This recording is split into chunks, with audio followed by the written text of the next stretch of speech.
മലപ്പുറം അരീക്കോട് കിണറ്റിൽ നിന്ന് രക്ഷപ്പെടുത്തിയ കൊമ്പനെ കാട് കയറ്റിയാൻ കുങ്കിയാനകളെത്തി. കോന്നി സുരേന്ദ്രനും വിക്രമനുമാണ് എത്തിയത്. ഇന്നലെ രാത്രിയും RRT സംഘത്തിന്റെ നിരീക്ഷണത്തിലായിരുന്നു ആന. വിവരങ്ങളുമായി KT സ്വാലിഹ് കൂടി ചേരുന്നുണ്ട്.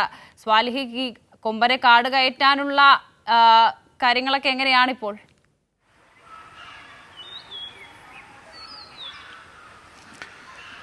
വർഷ, ഞങ്ങളുള്ളത് ഇപ്പോൾ കൊടുമ്പുഴ ഫോറസ്റ്റ് സ്റ്റേഷനിലാണ്. ഇന്ന് രാവിലെയോടെയാണ് ഇവിടെ 2 കുങ്കിയാനകളെ എത്തിച്ചത്. വയനാട്ടിൽ നിന്ന് കോന്നി സുരേന്ദ്രനും വിക്രമുമാണ് എത്തിയിട്ടുള്ളത്. കേരളത്തിലെ പ്രധാനപ്പെട്ട ഓപ്പറേഷനുകളിലെല്ലാം പങ്കെടുത്ത 2 കുങ്കിയാനകൾ കൂടിയാണ് ഇന്ന് ഇവിടെ എത്തിയിട്ടുള്ളത്. പ്രധാനമായും ആനയെ നിരീക്ഷിക്കുക എന്നത് തന്നെയാണ് ലക്ഷ്യമിടുന്നത്. ആന ജനവാസ മേഖലകളിലേക്ക് വരുന്നുണ്ടോ എന്ന് നോക്കും. അതോടൊപ്പം തന്നെ ആനയ്ക്ക് എന്തെങ്കിലും തരത്തിലുള്ള ശാരീരിക അവശത ഉണ്ടോ എന്നുകൂടി നിരീക്ഷിക്കേണ്ടതുണ്ട്. ഇന്നലെ രാത്രി നമുക്കറിയാം 2 മണിക്കൂർ നീണ്ട ഏതാണ്ട് 20 മണിക്കൂറോളം കിണറിനകത്തായിരുന്നു ആന ഉണ്ടായിരുന്നത്. പിന്നീട് രാത്രി 8 മണിക്ക് ആരംഭിച്ച ദൗത്യം 10 മണിക്ക് പൂർത്തിയാവുന്നു. 10:30യോടെയാണ് ആന കാട്ടിലേക്ക് കയറിപ്പോകുന്നത്. ഈ ഒരു ഘട്ടത്തിൽ ആനയെ കൂടുതൽ പരിശോധനയ്ക്കോ മറ്റോ സാധിച്ചിരുന്നില്ല. ആന ഏതെങ്കിലും തരത്തിൽ അവശതയോടെ മറ്റെവിടെയെങ്കിലും നിൽക്കാനുള്ള ഒരു സാധ്യതയുണ്ട്. ഉൾവനത്തിലേക്ക് ആന പോയിട്ടുമില്ല. അതുകൊണ്ട് തന്നെ ഇന്നലെ രാത്രി മുഴുവൻ ഈ RRT സംഘത്തിൻ്റെ ഒരു നിരീക്ഷണത്തിലായിരുന്നു ആന ഉണ്ടായിരുന്നത്.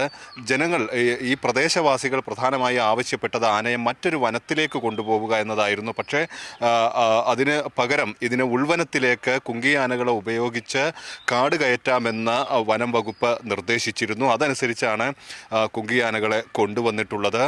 പക്ഷേ ഇന്നലെ ഈ വനാതിർത്തിയിൽ തന്നെയാണ് ഈ ആന തമ്പടിച്ചിട്ടുള്ളത്. ഇന്ന് കുങ്കിയാനകൾ എത്തിയിട്ടുണ്ട്. ഇനി ഫോറസ്റ്റ് ഉദ്യോഗസ്ഥർ പോയി ഈ സ്ഥലം പരിശോധിക്കും. ഈ ആനയുടെ പാപ്പാന്മാരുൾപ്പെടെയുള്ള സംഘം അവിടെ എത്തി ഈ സ്ഥലവുമെല്ലാം പരിശോധിച്ച് അതിനുശേഷമായിരിക്കും, വനത്തിലൂടെ തന്നെയായിരിക്കും ആനയെ ഈ പ്രദേശത്തേക്ക്, ഈ ആനയുള്ള ഭാഗത്തേക്ക് കൊണ്ടുപോവുക. അത് ആവശ്യമെങ്കിൽ മാത്രമാണ് കൊണ്ടുപോവുക. അല്ലെങ്കിൽ ഈ കൊടുമ്പുഴ ഫോറസ്റ്റ് സ്റ്റേഷനിൽ തന്നെ കുങ്കിയാനകൾ അടുത്ത ദിവസങ്ങളിൽ കൂടി ഉണ്ടാകും. വർഷ, സ്വാലിഹ്, ഇന്നലെയൊക്കെ ആ പ്രദേശവാസികളൊക്കെ വളരെ വലിയ രീതിയിൽ ആശങ്കയൊക്കെ പങ്കുവച്ചിരുന്നു. അപ്പോൾ ആ ആശങ്കയ്ക്ക് കൂടി പരിഹാരമാവുകയാണ്. കാരണം ഇനി ഉൾക്കാട്ടിലേക്ക് കയറ്റിയാൽ